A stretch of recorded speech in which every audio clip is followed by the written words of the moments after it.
할렐루야, 우리 하나님을 찬송합니다. 오늘도 하나님께서 우리에게 새로운 하루를 허락하셨습니다.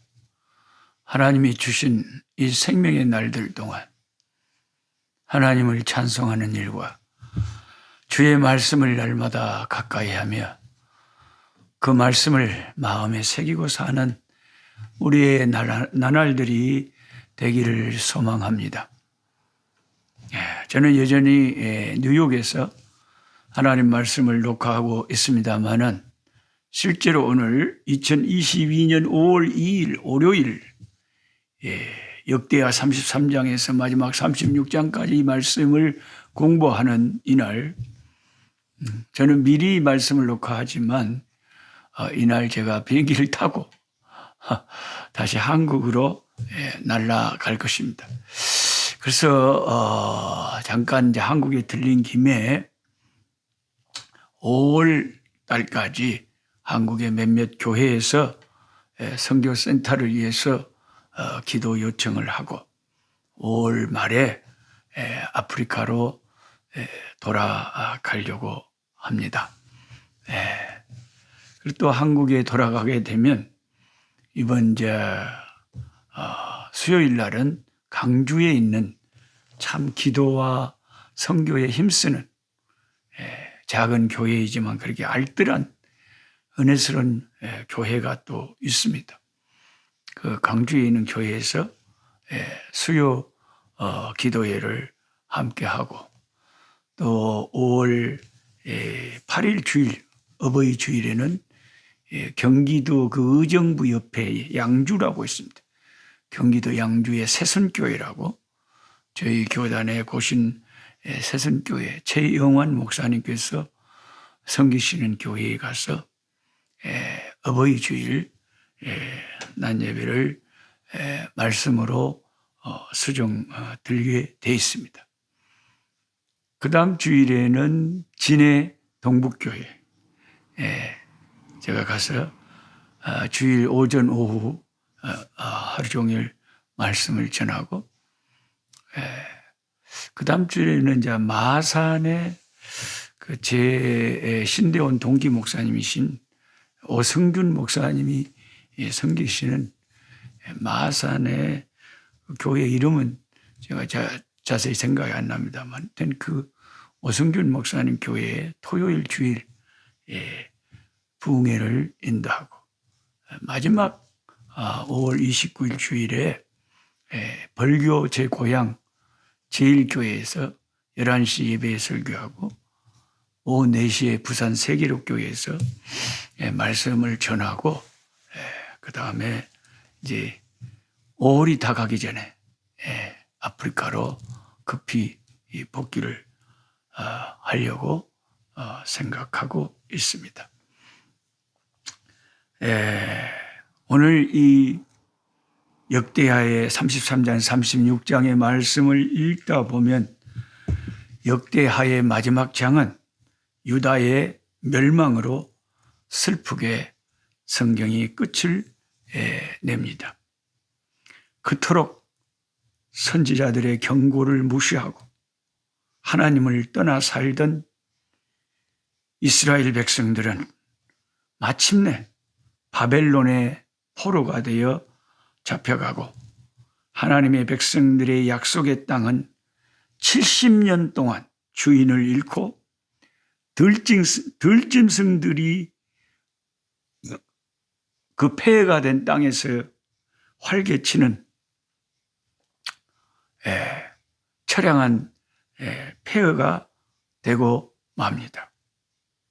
선지자 에레미야는 폐허가 된 망해버린 조국 유다 땅에서 슬픈 노래를 지어 울며 슬퍼하였습니다.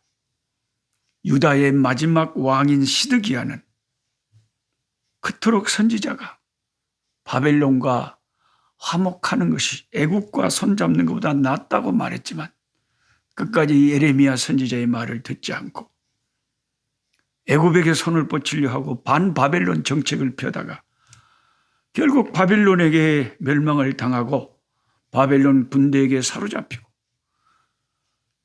그 아들들이 자기 눈앞에서 처형을 당하는 것을 목도해야 했고, 그 후에 자기 두 눈이 두 눈알을 뽑혀버렸습니다.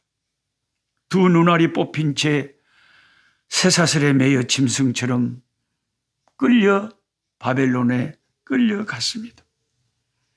이 시드기야는 남유다의 마지막 왕으로서 그가 자기 두 눈을 가지고 마지막 세상에서 본 것은 처참하게도 자기의 사랑하는 두 아들이 피를 흘리며 처형당하여 죽는 모습을 그는 자기 두 눈으로 마지막으로 본 것이 그의 마지막 장면이었습니다.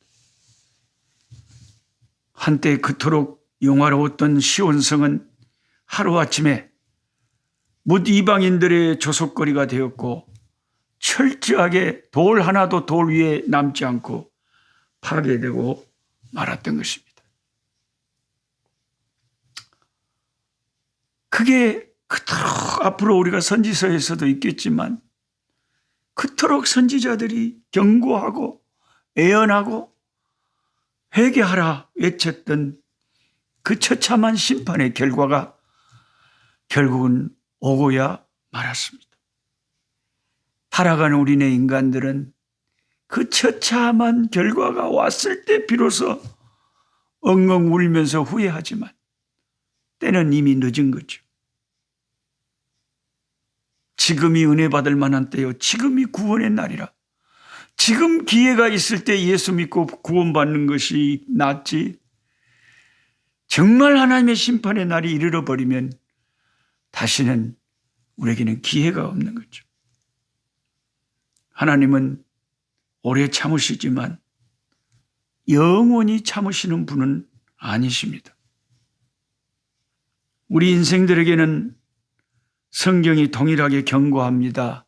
한 번 사람이 죽는 것은 누구에게나 다 정해져 있고 그 죽음 후에는 하나님의 심판이 있다. 이게 히브리서 9장 27절에 성경이 밝히 말하는 바예요. 저나 여러분이나 다 한 번은 죽습니다.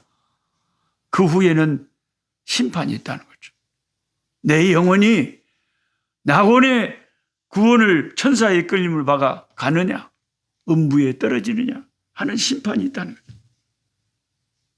최후 심판의 날은 우리에게 한 걸음 한 걸음 다가오고 있습니다. 지금도 전 세계에는 처처의 지진과 전염병과 전쟁의 소문이 끊이지 않고 있습니다.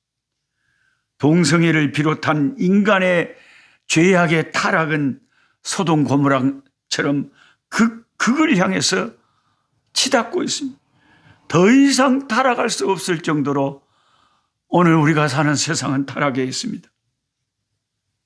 우리는 성경이 1.1획도 없어지지 않고 그대로 이루어짐을 믿고 마지막 주님의 심판날이 다가옴을 볼수록 더욱 예수 그리스도의 십자가를 붙잡고 회개하고 항복하고 주 안에 거해야 될 줄 믿습니다. 말씀과 기도로 날마다 깨어 예수님 맞을 준비를 해야 되는 줄로 믿습니다. 이제 이스라엘의 역사서를 역대하와 함께 마치게 됩니다. 우리는 여호수아 사사기, 사무엘상 사무엘하, 열왕기상 열왕기하, 역대상 역대하 이 성경을 반복해서 읽으면서 이스라엘의 가나안 정복부터 시작해서 사사기를 거쳐서 왕조 시대를 이스라엘의 역사를 반복해서 성경을 읽었습니다. 이스라엘의 역사서를 읽는 내내 제 마음에는 한 가지 소감만이 떠올랐습니다. 여러분도 그렇겠죠. 그게 뭐냐? 지도자인 왕이 하나님을 전심으로 찾고 우상을 멀리하고 하나님을 기쁘시게 하면 그 나라, 그 백성들은 평안하게 거하고 국력이 강해진다는 것입니다. 그러나 지도자가 하나님의 말씀을 멀리하고 우상 숭배하면 백성들은 짓밟히고 나라는 포탄에 빠지게 되고 약해진다는 것입니다. 지도자의 가슴에 하나님이 있느냐 우상이 있느냐가 모든 것을 결판 짓는 것입니다. 한 가정도 마찬가지죠. 그 가정의 가장이 얼마나 하나님을 사랑하고 하나님 중심으로 사느냐. 이것이 그 가정을 평안의 울타리로, 은혜의 울타리로 보호하느냐. 가장이 타락해서 세상에 빠져 살면 그 가정이 어떻게 되겠냐는 거죠. 교회도 마찬가지입니다. 담임 목사님이 또 장로나 지도자들이 신실하게 하나님을 사랑하고 주님을 기쁘시게 하는 그런 지도자들이 있는 교회는 은혜스러울 수밖에 없고 성도들이 은혜로운 신앙생활을 할 수밖에 없죠. 담임 목사가 세속적이고 장로나 권사나 지도자들이 세상적이면 그 교회가 어떻게 되겠냐? 우리나라도 마찬가지입니다. 나라의 지도자들, 위정자들이 하나님을 얼마나 두려워하고 하나님 앞에 우상 숭배를 멀리하고 말씀 안에 살 수 있느냐? 이게 정말 중요한 것이죠. 여러분, 북한을 우리가 보지 않습니까? 저렇게 열심히 저렇게 노동을 하고 사람들이 저렇게 집단적으로 저렇게 사는데 왜 그렇게 불쌍하고 왜 그렇게 가난하고 왜 그렇게 피골이 상접하고 저렇게 힘들게 삽니까? 하나님의 축복이 북한 땅에 없는 거예요. 그들이 하나님을 멀리하고 하나님께 돌릴 영광을 그 인간에게 공산주의라고 하는 사상에 그들의 지도자를 하나님처럼 우상처럼 섬기니까 하나님의 복이 북한 땅에 임할 리가 만무한 거죠. 세계에서 가장 불쌍한 나라가 돼 버리지 않습니까? 신석정이라고 하는 시인은 자신의 내면에 숨어 있는 것을 이렇게 표현한 적이 있습니다. 내 가슴 속에는 햇볕의 푸른 분수가 찰찰 빛나고 있다. 내 가슴 속에는 오동잎에 바스러지는 바람이 있다. 내 가슴 속에는 강물의 조약돌처럼 던져버린 첫사랑이 있다. 이 구절은 목사인 저에게도 좀 가슴이 뜨끔한 대목입니다. 저도 첫사랑을 강물의 조약돌을 버리듯이 던져버린 추억이 있거든. 하나님을 위해서 살아야 되니까. 주님을 위해서 살아야 되니까 세상의 인간적인 사랑도 버려야 할 때가 있는 거죠. 누구나의 가슴 속에는 이처럼 가슴 깊이 감춰져 있지만 불현듯 우리 잠재의식 속에서 있다가 나타나서 우리 자신의 감정을 지배하는 무언가가 있습니다. 너를 생각하는 것이 나의 일생이었지라는 시집을 낸 정채봉이라고 하는 시인이 있습니다. 그 시집의 제목이 왜 그렇게 참 기가 막힌 그 제목 자체가 시인 것 같아요. 너를 생각하는 것이 나의 일생이었지. 예수님을 생각하는 것이 저와 여러분의 평생 아닙니까? 우리의 마음에는 항상 예수님의 생각으로 가득 차 있지 않습니까? 이 정채봉 시인이 그대 뒷모습이라고 하는 수필을 썼는데 그는 자신의 가슴 속에 있는 것을 이렇게 표현한 적이 있습니다. 내 작은 가슴 속에는 저쪽에 받아주지 않는 거기에서 저 혼자 떨어져 익사하는 전화벨 소리가 있고 참깨를 털듯 나를 거꾸로 집어들고 털면 소소소소 쏟아질 그리움이 있고 살갗이 풀릴 금만 그어도 그대를 향해 툭 터지고 말 화살표를 띄운 피가 있다. 이 정채봉 시인의 탁월한 표현대로 저와 여러분을 거꾸로 집어들고 참깨를 털듯이 털면 우리 속에서 무엇이 서서서서 쏟아질까요? 하나님의 나라, 주 예수 그리스도의 이름, 주님의 교회, 세계 선교, 영혼 구원, 가난한 자들, 복음, 이런 것들이 우리 속에 있는 것들이 이런 거 아닙니까? 이런 것이 쏟아지겠죠. 주 예수 그리스도를 변함없이 사랑하는 모든 사람들에게 은혜가 있기를 축복합니다. 주 예수님, 이스라엘 역사서를 모두 읽었습니다. 역사가 주는 교훈은 의외로 단순했습니다.